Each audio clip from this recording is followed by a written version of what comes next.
भाई, जो हमारा जमाना था, हमारा खानदान था, उसमें ऐसी बातें नहीं हुआ करती थी, लेकिन आजकल ऐसी बातें हो जाती हैं। आप परेशान क्यों हो रहे हैं? उसने पागलपन में ये सब कह दिया। आलियान भी फिजा को नहीं छोड़ेगा और ना ही फिजा आलियान के बगैर रह सकती है। मसला कोई नहीं है, बस अना का मसला बन गया है दोनों में। मैं सब ठीक कर दूंगी, समझाऊंगी फिजा को। देखिए, बस उसका गुस्सा उतर लेने दें। थोड़े दिन इन दोनों को अलग रहने दें, फिर इन दोनों को सब कुछ खुद ही समझ आ जाएगा। क्या बात कर रही हो तुम? कुछ भी हो जाए, फिजा को आज जाना होगा सारा। लेकिन शकील प्लीज थोड़ा सा तो ख्याल करें। जवान बेटियों पे ऐसी सख्ती ठीक नहीं है। फजूल बातें मत करो। तुमने ये बात मुझसे छुपाई कैसे गई? वहां क्या कह के आई?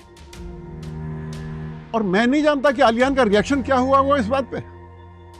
एक बात याद रखो सायरा बेगम, इंसान अपना लिहाज खुद तोड़ता है, और जब लिहाज टूट जाए तो फिर बहुत मुश्किल हो जाती है इंसान को। तुम्हारी बेटी ने तलाक का लफ्ज जबान पे लाके अपने और अपने शौहर के दरमियान ऐसी दीवार खड़ी कर दी है कि अगर कोई अब उसे गिराना भी चाहे तो इतनी आसानी से गिरा नहीं सकता। अल्लाह ना करे भाई ऐसा कुछ हो। अरे आप सब्र करें, हम मामला हल कर लेंगे। और फिर फिजा और आलियान के मिजाज का तो पता है ना हमें। अच्छा,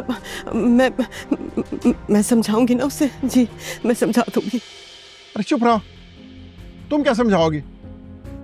तुमने समझाना होता तो उसे उस वक्त समझाती। तुम तो उसे उल्टी और शय दे के आई हो।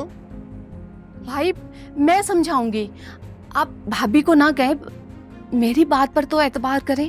अरे तुम पे तो एतबार है, लेकिन अब मुझे अपनी औलाद पे बिल्कुल एतबार नहीं है। औलाद का कहकर आप सोमी को भी बीच में घसीट रहे हैं। देखिए, सोमी बिल्कुल ऐसी नहीं है। अरे तुम जानती हो मैं किसको कह रहा हूं। बहरहाल ये मामला जल्द हल हो जाना चाहिए। मैं अब ज्यादा बर्दाश्त नहीं करूंगा। अपनी बेटियों को समझा दो कि झगड़ा करके इस घर में ना आए।